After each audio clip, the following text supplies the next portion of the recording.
morning, family. It's Tasha. I'm Mama Bear Prepping. Welcome to the channel. Welcome back to the channel. It's really early here, like really early. So I have an early appointment, and so I'm going to get this video banged out for you guys. So I wanted to bring you, things are getting kind of crazy. People are feeling overwhelmed. People are feeling like they're missing stuff. They don't have everything, or there must be something that they're missing, some kind of aspect of preparedness, something, right? And so what I wanted to do is I put together a list of different plans that you should be thinking about, right? Just areas, things to think about. And some of these plans overlap within each other, but it's just to get your mind going on different things that you should be thinking about for either the near future or distant future, and then you can go from there. And hopefully these are either things that you haven't thought about yet that you can get started on, or they get your mind going and they make you think of an area or a plan that you need to work on. So get your drink, pull up, let's talk about it. I think I came up with about 16 different plans. Super hot. Okay, you guys. So basically, the reason why making a plan is so important is because if you don't make a plan, you will become part of somebody else's plan, okay? Everything has to be talked about, planned out, and if you aren't making your own plans and your own, execution of what you're going to do for different scenarios, you're just going to be part of somebody else's, right? So let's get into this. Number one I have is emergency plans. So this is pretty popular. If you're new to prepping, I'm sure you've heard of this, but basically this is for your area. You take a look at what things might happen, natural disasters that might happen, and then you make, you write out emergency plans for your family for that situation. Hey, do we bug out? Do we bug in? And you're going to come up with plans, okay? So an emergency plan. Second one I have is your bug out plan. Now, you have a bug in and bug out plan, which are part of those emergency plans that I just talked about. But specifically, I have a bug out plan on here because to me, if you have to make the decision to bug out, to me, that takes a little bit more foresight on where you're going, how long does it take to get there, what are your different ways to get there, what happens if you run out of gas, how, all these things matter, okay? What happens if that place is destroyed when you get there? Is there another location? So there's a lot of variables. So I actually on this list have bug out plan kind of as its own animal because it's super important. In theory, and I've done a video on this, there's not a lot of reasons why you should even be leaving, okay? It is much safer to stay in your home and dig in than it is to leave. But there's certain situations that absolutely you would leave. Your house burns down, you're leaving, okay? Nuclear warhead is dropped in your area or even close to your area, you're leaving. I mean, there's just certain things that you're absolutely not staying around for, okay? Number three I have is evacuation plan. That's just your basic, hey, a fire happens, a natural disaster happens, what's the plan for evacuation and leaving? How do you have, do you have a bag? Where are you going? Do you already have the funds to pay for any kind of hotel or displacement type fees, right? So think evacuation plan.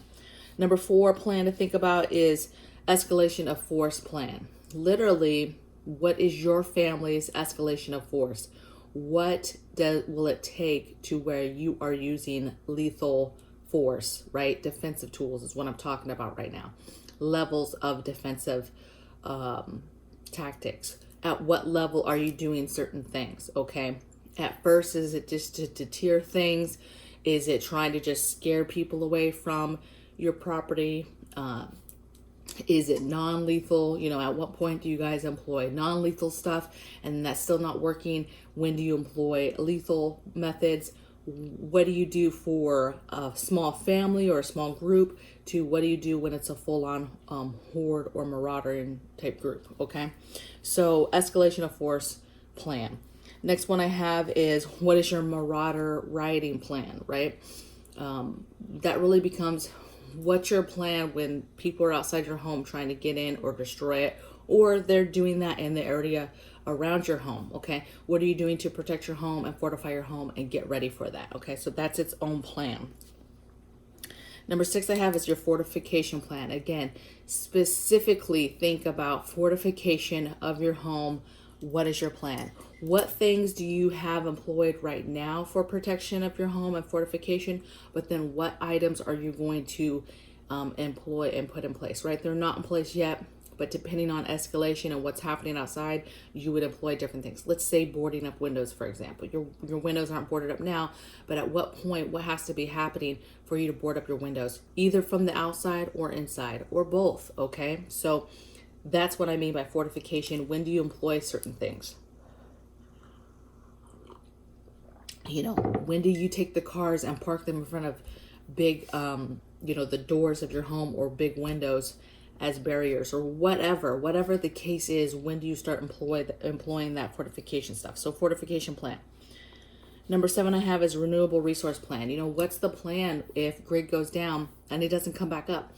What is your plan to renew and replenish your water, food, you know, gas, fuels for cooking, fuels for staying warm, wood, like whatever those renewable resources are, what is your plan for renewing them? What happens the day that those things run out? You should have a plan on what you're going to do.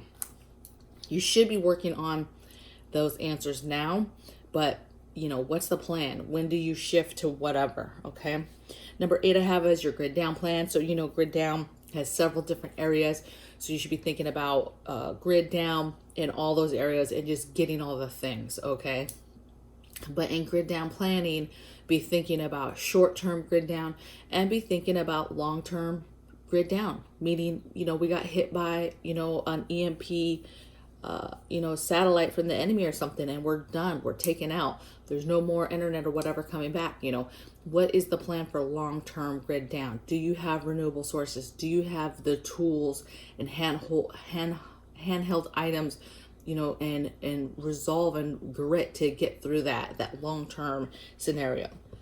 Number 9 I have is a communications plan, right? So what are all your, and this is actually, some of these plans I said overlap. Grid down covers a lot of these plans, you guys, within grid down plan, but that's why I always say, if you get the things needed for grid down, you're ready to go. If you plan for grid down, a lot of these other things are kind of planned out, okay? But communication plan, you know, how do you plan on talking to people? How do you plan on just getting news, listening to news? Say there's no internet, you know, do you have a receivable radio? A lot of people today don't have a basic receivable radio because we're dependent on technology and being able to pick up a tablet or a phone or go to the internet for news or turn on a TV. And if there's grid down, you all of a sudden don't have that. And so you all of a sudden have a lot of people who don't have a basic AM FM radio to receive basic information. Okay, they're going to be going on solely word of mouth, and they're probably just going to be getting local information. All right, next thing I have, number 10, is your serious injury plan. You know, what is your plan and what have you done to prepare for a serious injury? Somebody, a broken bone. And I'm talking about a serious broken bone through the skin. What's the plan if somebody gets stabbed or cut really bad or shot, right? Like, what is the plan for serious injuries? Okay. What do you have in your medical pack for serious injuries? Not just band-aids and boo-boos. You need to be prepared for much, much heavier fire, much heavier situations and scenarios, right? So what is your plan? What do you have in regards to serious injury planning? Number 11, I have nuclear warfare plan. You know, do you have your gas masks or gas suits? What's the plan? Do you know how, what's the nearest cities near you? If a nuke got dropped, do you know the circumference of fallout and all this stuff? Would you know, have you planned, okay, if it hits here, we're going to go here? A lot of that has to do with weather pattern and wind patterns and stuff like that. But at the end of the day, people naturally are going to either see or hear something, and they're just gonna get away from that area. The problem is, are you migrating or going to an area where another one has dropped or another one is about to drop, right? So moving towards threats and non-threats and knowing which way to go to try to get to safety, okay? Now, if people are dropping nukes, that's a whole other animal, you guys. You know, a lot of people would say, well, we're dead in the water anyway, that's no crops, there's so many things that after effects that happen and results and that happen after something like that happens. Even after a CME, a hardcore CME or EMP, there's a lot of things, you guys, that aren't going to be very good for us. Okay, so migrating or not could be an option or could not even matter. So it's super important to have a plan, have your family understand the plan. Hey, this is what these suits are. This is what it's for. If we decided we were in a halfway safe way area, still, you know, batten down the hatches. You know, you're still, even if you're states and states away, or several states away, you're still having to protect your home, your livestock, closing your air vent, closing stuff down, because that ash could be coming within a matter of days still with weather patterns. Okay, so there's a lot of things to protect. That ash gets on stuff, you just, plants, cars, it doesn't matter. Okay, so you got to prepare as much as you can for that. Okay, next thing I have is, what is your water procuring and purification, filtering, all that good stuff, everything that has to do with water, okay? Again, that kind of bleeds into renewable resources. When the water's gone, where do you plan to get yours? How do you plan to make it safe? Even if it's still coming out of the tap, how do you plan to make that safe? Let's say you have plenty of sources for water, but you have to be able to make it safe. You have to be able to filter it, have to be able to boil it. Like, you have to be able to do these things, or you're not going to be safe. And so what is your plan? Make sure the whole entire family knows what they're doing when it comes to water, because water will kill you super, super fast if you are not preparing properly. Okay, that was 11. 12, I have plan for when the food's gone, right? You know, again, bleeds into renewable resources, but, you know, you have to be thinking, hey, if it's grid down or it's the end of the world, and like, what is the plan when all the canned food is gone, or the food that I've canned is gone? You know, what happens if we can't scavenge enough at that point? You know, months are going by, years are going by, people have died off, and we're trying to scavenge and we can't find it. Are you growing it? What has happened? Do you even have the capability to grow food? You know, it really depends on what's happened, on whether you have the ability to even grow food outside anymore. Okay, are you growing food indoors? What is your plan? Because what is the plan? Okay, you've got to be thinking food, and when it's gone, when your food is gone, what's the plan? Or what's the plan to keep it replenished so it doesn't run out? Okay, 13 I have is food preservation plan. What's your plan to continue to be able to preserve food? Okay, do you have the things to be able to continue to can food, right? You can still can food even grid down, right? You just need a fire. A lot of people can do it on fire. It's definitely different because it's hard to regulate heat, but a ton of canners do that. Rebel Canner, she has said she's canned on an open fire before, okay? I'm not so bold yet, but figuring out how you can still preserve food, can food, put away food in jars, and it's more than just all the scientific stuff we have, like canning and Mylar bags and things like that. Just being able to know how to have jars and be able to put stuff away, then how to keep stuff cold if you don't have a fridge anymore and you don't have any kind of solar or whatever, but you're in a cold area. Like, what are your options for preserving food? Think about how they did meat. How did they keep meat if they went hunting? Things like that, okay? Next plan I have for number 14. Oh, did I skip? Hold on. 1, 2, 3, 4, 5, 6, 7, 8, 9, 10, 11, 12, 13. Oh, I did mess up. 1, 2, 3, 4, 5, 6, 7, 8, 9, 10, 11. Oh, this was 12. This was 13. That was 14. Okay, this is 15, you guys. I just have my numbers on my page messed up. I've still given you the amount of numbers. Okay, so 15 is your ration plan. You know, basically what is the plan, you know, for rationing? Just having it written down and understanding, okay, at what point are we going to start rationing food? What does that look like? What does it mean to ration food for you and your family? Does that mean just cutting down the sizes? Does that mean employing intermittent fasting? Is that employing only eating meat once a week? Is that eating on smaller plates? Is that eating 2 meals versus 3 meals and eating more snacks? What does that mean for you and your family? Okay, having that written down, making sure your family understands what that means so that there's no grumblings later. I mean, there might still be grumblings, but there's no grumblings of surprise, like they didn't know that this was coming. Okay, there's going to get to a point where you're literally going to have that thought of, okay, we only have so much food, we need to start rationing. Okay, you're going to know because your instincts, okay, are going to kick in. Your survival instincts are going to kick in. Okay. And then 16, sorry, my last one, you guys, is your continued medical health plan. What is the plan to continue your health regimen? So listen, a lot of people are on medications, prescribed medications. What is your medical health plan past when the day that those meds run out? Are they life-saving meds? Okay, if they are, I would be working super hard right now to, one, procure as many as I can, and then two, be talking to people to get the closest thing you can get to said medicine via over-the-counter meds, holistic, herbal, all that stuff. I would be seeing everything, foods that assist you. You need to come up with a health plan on exactly what you're going to switch to be able to continue to be healthy, so that it is not, you don't die the minute that you don't have those meds. Unfortunately, some people, it's just, that's what's going to happen because they're on medications that cannot be replaced. Okay. Now, I would say that being healthy and whatever will get a lot of people that have just everyday ailments should be able to still get through just fine.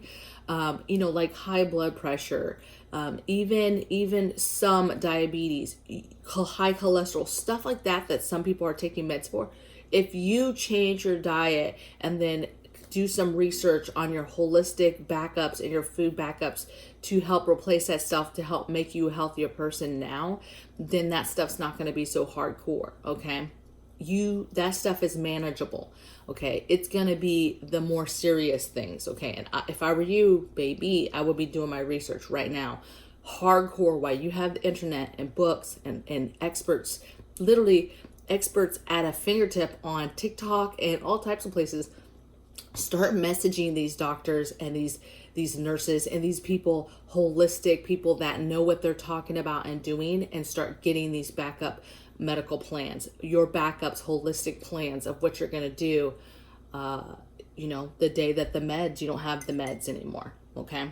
Or you have a known illness or ailment, even as simple as, okay, you have everyday back pain and you have this or whatever, and you're used to doing a heating pad every day and you're used to taking some ibuprofen every day, you know, okay, do you have the ibuprofen? But what happens when that runs out? What happens for the days that it's a little bit too much and you need something stronger?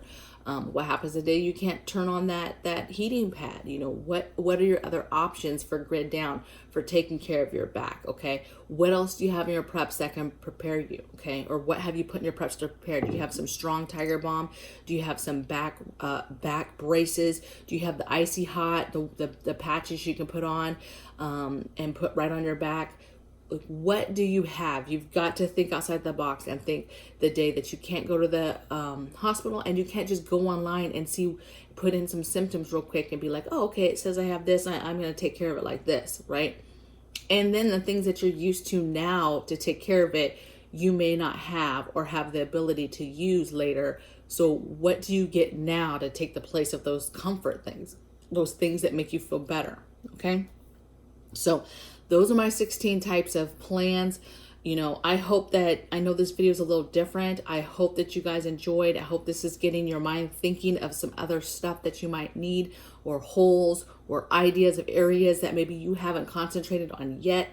so that you can get into it and get the things that you need now while you can. And then let me know in the comments below what you think. As always, I've been getting a ton of, the subscribers are coming like crazy, you guys, and there's a lot of comments. So forgive me, please.